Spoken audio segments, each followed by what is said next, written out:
All in GS तांडव। Good morning, good afternoon, Ram Ram, सत श्री अकाल, आदाब, सब मस्त बढ़िया। हाँ तो भैया क्लासेस स्टार्ट हो चुकी हैं, क्लासेस चल रही हैं, क्लासेस हो भी चुकी हैं। कल दिल्ली सल्तनत मेडावल हिस्ट्री का पहला पार्ट मैंने ख़त्म कर दिया।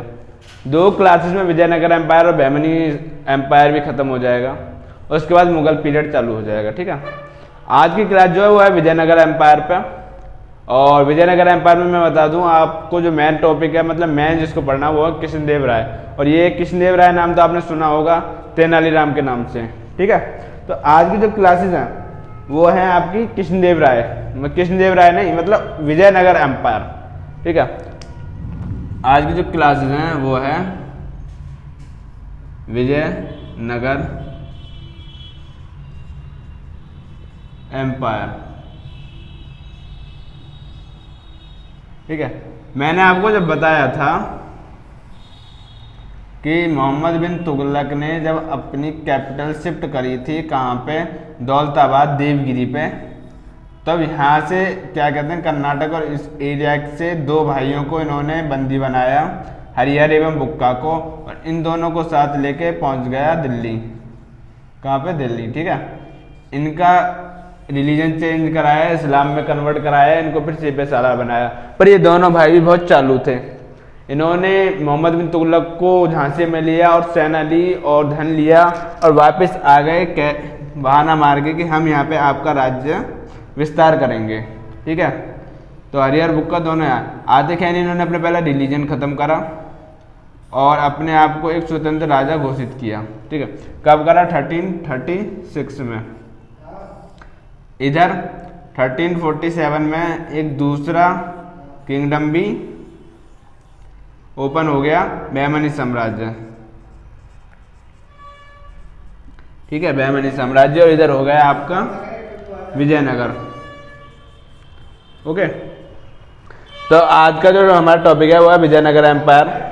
तो क्या कहते हैं, चालू करते हैं।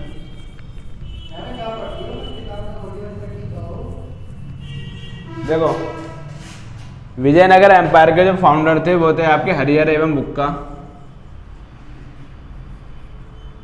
एंड बुक्का। ठीक है, इन्होंने ही विजयनगर एम्पायर की स्थापना करी। कब करी? 1336, और इसका टाइम पीरियड कहाँ था? 1565 तक। ठीक है, देखो हरिहर एवं बुक्का, इनके जो फादर थे उनका नाम था संगम। ठीक है, इन्होंने अपने पिता के नाम पर ही अपनी जो वंश चलाया। जैसे मैंने बताया ना, दिल्ली सल्तनत में पहला वंश स्लेव डायनेस्टी था, दूसरा खिलजी डायनेस्टी था, तुगलक डायनेस्टी था, सैयद डायनेस्टी था और लोधी डायनेस्टी। तो इसमें भी डायनेस्टी बनी। तो इसमें 4 डायनेस्टी बनी थी, जिसमें पहली डायनेस्टी बनी थी आपकी संगम वंश। ठीक है, अब अगला पॉइंट ये है, इनके जो टीचर थे उनका नाम था विद्याधर। पूछ लिया जाता है विद्याधर। ठीक है, और ये जो विजयनगर एम्पायर है वो किस नदी के तट पर है, मतलब कौन सी नदी है जो इम्पोर्टेंट रिवर थी, मतलब जिस रिवर के पास थे, जो दिल्ली सल्तनत यमुना के पास है, आगरा यमुना के पास थी। ठीक है, ऐसी जो इनकी है वो है तुंगभद्रा रिवर।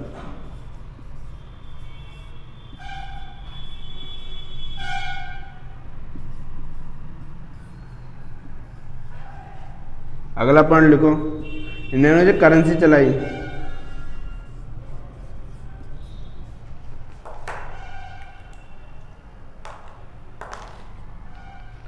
ठीक है, इन्होंने जो करेंसी चलाई उसको कहते हैं पेगोडा।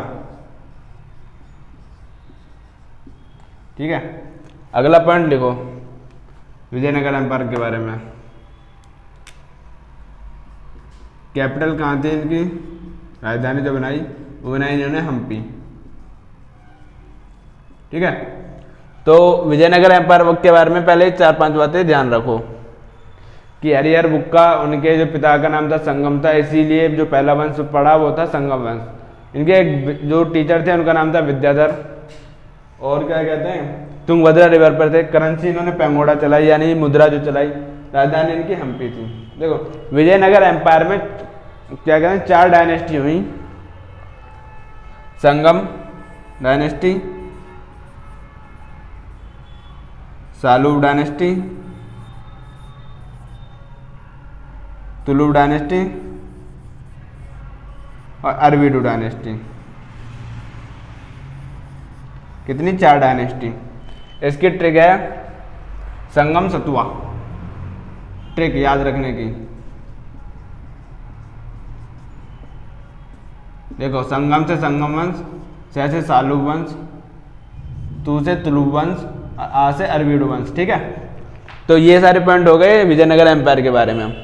अब क्या है, पहला वंश जो है इसका संगम वंश, इसको स्टार्ट करते हैं।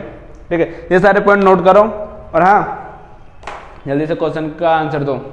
सिकंदर द्वितीय किसे कहते हैं? ठीक है, जल्दी आंसर कमेंट बॉक्स में पिन करो। दूसरा क्वेश्चन है, क्या कहते हैं, रक्त एवं लौह की नीति किसने अपनाई? सज्जा एवं पोबोस किसने स्टार्ट किया? जल्दी। ठीक है, तुगलक काल का अकबर, दिल्ली सल्तनत का अकबर किसे कहते थे? जल्दी। ठीक है, ये सब नोट कर लिया, इसके स्टॉप करके स्क्रीनशॉट ले लो। ठीक है,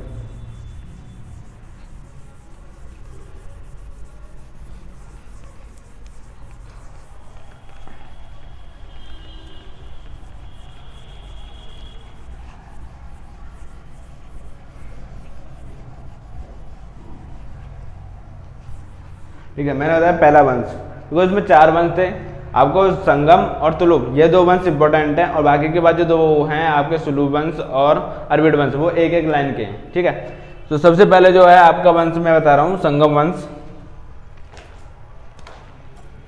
कौन सा? संगम वंश, संगम डायनेस्टी। ठीक है, क्योंकि मैंने बता दिया था कि विजयनगर एम्पायर की जो स्थापना करी वो हरिहर और बुक्का दोनों भाइयों ने मिलकर करी, पर जो पहला राजा बनता है वो बनता है हरिहर प्रथम। ठीक है,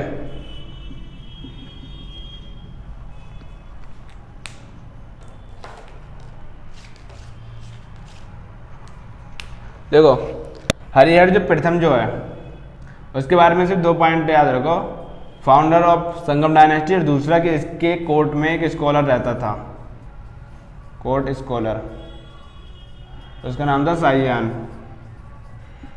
ठीक है, बस इतना याद रखना है इसके बारे में, और कुछ याद नहीं रखना। ठीक है, 2 मिनट।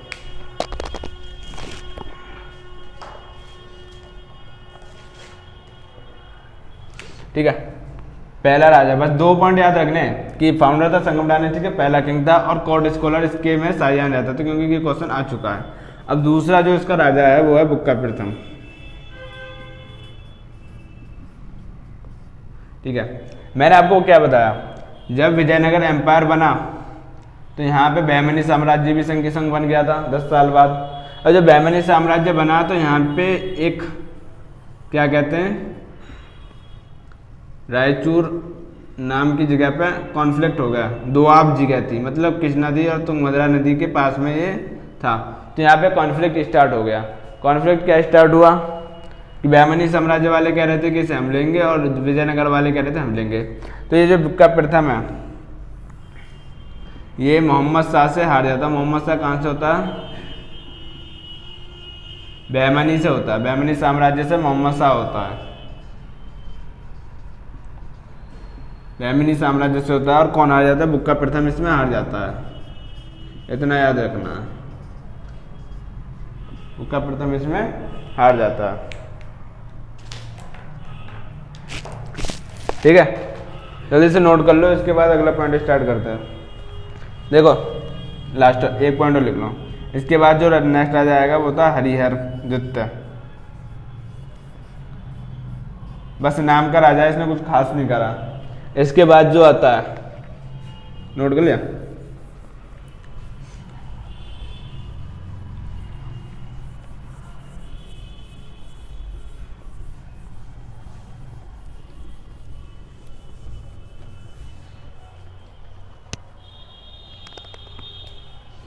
देखो इसके बाद जो नया राजा आता है आपका देवराय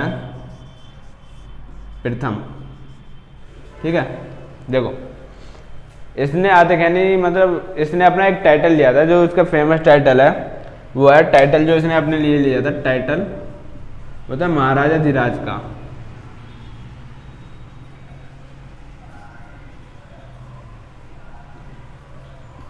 ठीक है, देवराय प्रथम जो था उसने टाइटल लिया महाराजा धीराज का। तो ये टाइटल लेता है महाराजा धीराज का, पर इतने बड़े टाइटल को ये नहीं संभाल पाता। क्यों नहीं संभाल पाता? क्योंकि फिरोज शाह जो था, फिरोज शाह बहमनी साम्राज्य का, क्योंकि मैं बता रहा था कि रायचूर में कॉन्फ्लिक्ट चल रहा है, बुक्का प्रथम में से भी कॉन्फ्लिक्ट हुआ, मोहम्मद शाह ने बुक्का प्रथम को हराया, तो देवराय प्रथम को हराने वाला था फिरोज शाह बहमनी साम्राज्य का।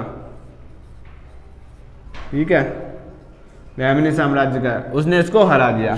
ठीक है, तो ये इतना बड़ा टाइटल लेना इसको शोभा नहीं देता, क्योंकि ये फिरोज शाह से हार गया था। किसके ऊपर? रायचूर दुआब के ऊपर। ठीक है, पॉइंट लिख लेना। देखो इसके काम लिख लो, प्रथम पे इंपोर्टेंट मान लेना। इसने तुंगभद्रा नदी पे डैम बनवाया। कहाँ बनवाया? डैम।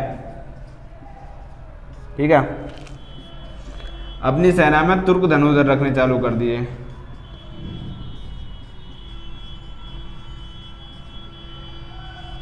धनुधर समझते हो ना, तीर कमान वाले तुर्कों। ठीक है, अपनी सेना में क्या कहते हैं, मुस्लिम सोल्जर रखने चालू कर दिए इसने।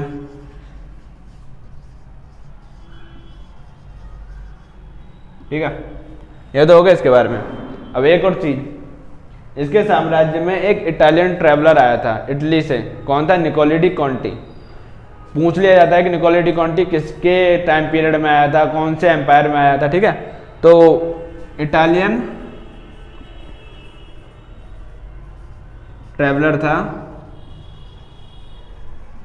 Niccolo de कॉन्टी। ठीक है, ये इसके बारे में सारे पॉइंट कवर हो चुके हैं।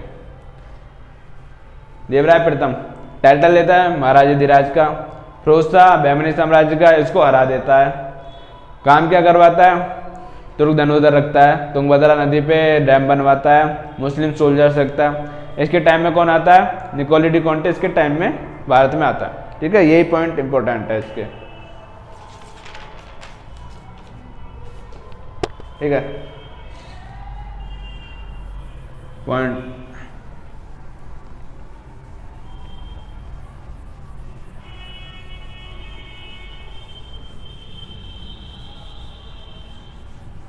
देखो, अगला जो रूलर है, अगला राजा जो है वो है देवराय द्वितीय, इसी का पोता। तो इसके जो अदर नाम थे वो थे इम्माड़ी देवराय, अदर नेम इम्माड़ी देवराय, और इसको कहते थे प्रोण देवराय, प्रोण देवराय। ठीक है, देखो देवराय प्रथम, देवराय द्वितीय जो था सेकंड,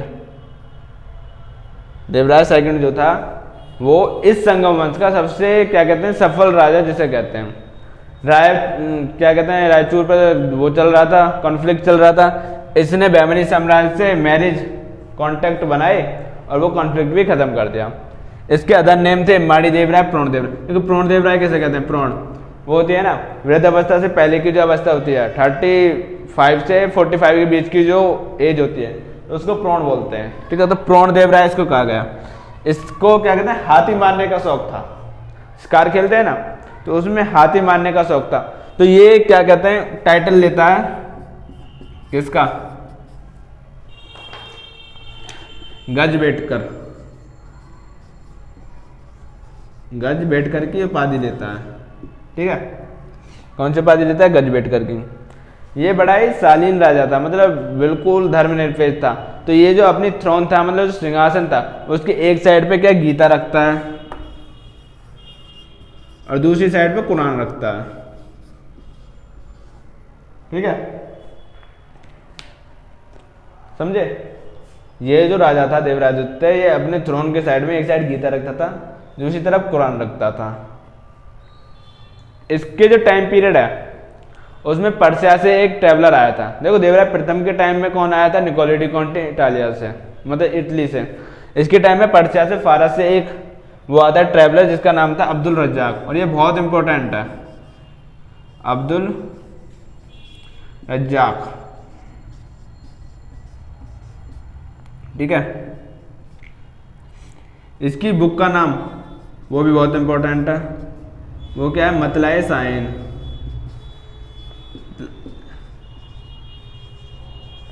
ठीक है। इसके बारे में भी सारे पॉइंट्स कवर हो चुके हैं आपके। और क्या कहते हैं, लास्ट पॉइंट और है, इसने श्रीलंका पर आक्रमण किया था। किस पे? श्रीलंका पे,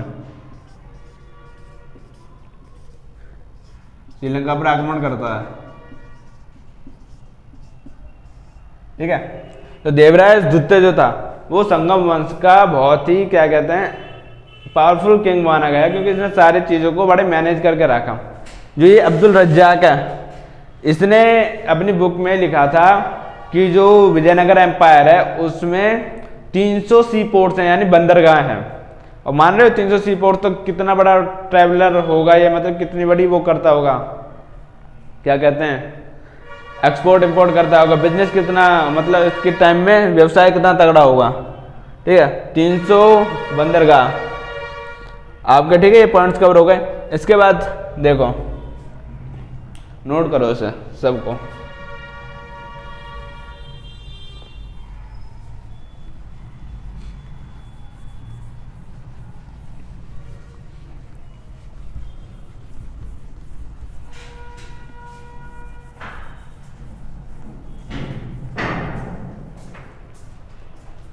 देखो इसके बाद जो राजा आता है वो आता है मल्लिकार्जुन।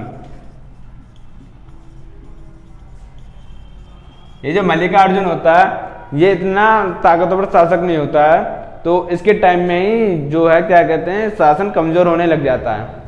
और इसके बाद जो नया राजा आता है वो था विरूपाक्ष।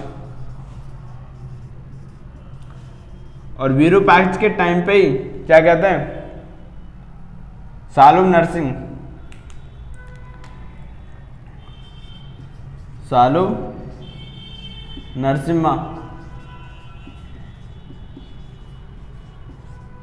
इसकी हत्या कर देता है, क्योंकि सेनापति होता है इसका विरूपाक्ष का, सालू नरसिम्हा इसको खत्म कर देता है विरूपाक्ष को।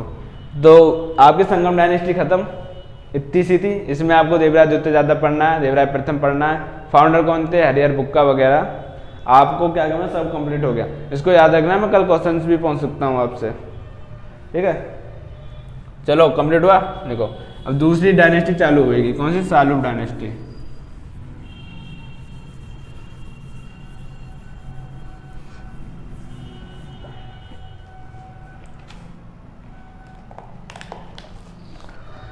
देखो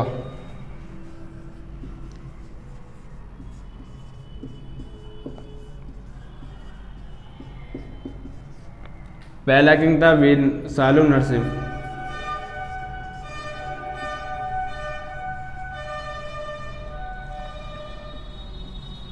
दूसरा था इम्माड़ी, ठीक है। देखो सालू नरसिम्हा किसकी हत्या करके आया था, विरूपाक्ष की। इम्माड़ी देवराय की हत्या किसने कर दी, वीर नरसिम्हा ने,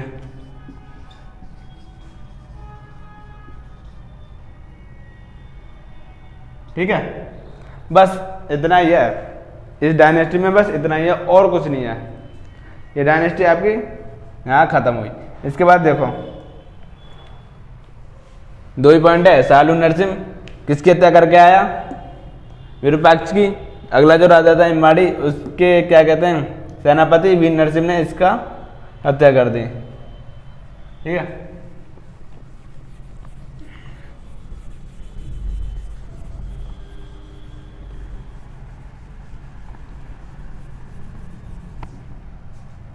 अगली जो डायनेस्टी है आपकी वो है तुलुप डायनेस्टी।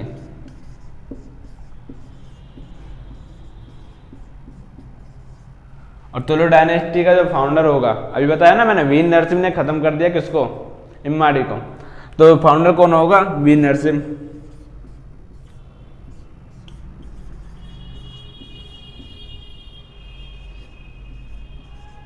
ठीक है।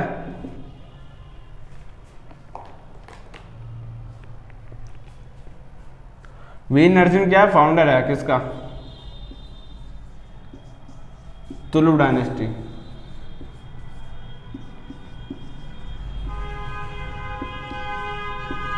जब ये राजा बना था तो इंडिया में क्या कहते हैं फॉरेन ट्रैवल मतलब बाहरी आक्रमण हो चुके थे, बाहर विदेश से आ रहे थे लोग, पोर्टुगीज आ रहे थे, डच आ रहे थे, फ्रांस आ रहे थे, इंग्लिश आ रहे थे। तो जब पोर्टुगीज गवर्नर था अल्मोड़ा, ठीक है, उसका वीर नरसिंह के साथ एक काफी अच्छा रिलेशन था। किसका? अल्मोड़ा का। ठीक है, बस यही है। इसके बाद जो नेक्स्ट आ जाता है वो है कृष्णदेव राय। कृष्णदेव राय एक बहुत बड़ा टॉपिक है, प्योर टॉपिक है, उसको मैं कल स्टार्ट करूंगा। आज की क्लास आपको नहीं रखते, कल आपके क्या कहते हैं ये विजयनगर एम्पायर भी खत्म हो जाएगा और बहमनी साम्राज्य भी खत्म हो जाएगा। ठीक है, तो आज की क्लास में जितनी भी मैंने बताया है संगम वंश वगैरह के बारे में, उसको सबको रिवाइज कर लेना, अपने नोट्स कमेंट क्या कहते हैं बनाते रहना, और क्लासेस अच्छी लगी हो तो कमेंट करते रहना, डर दिल मारना फेंक के। ठीक है, थैंक यू, जय हिंद, जय भारत।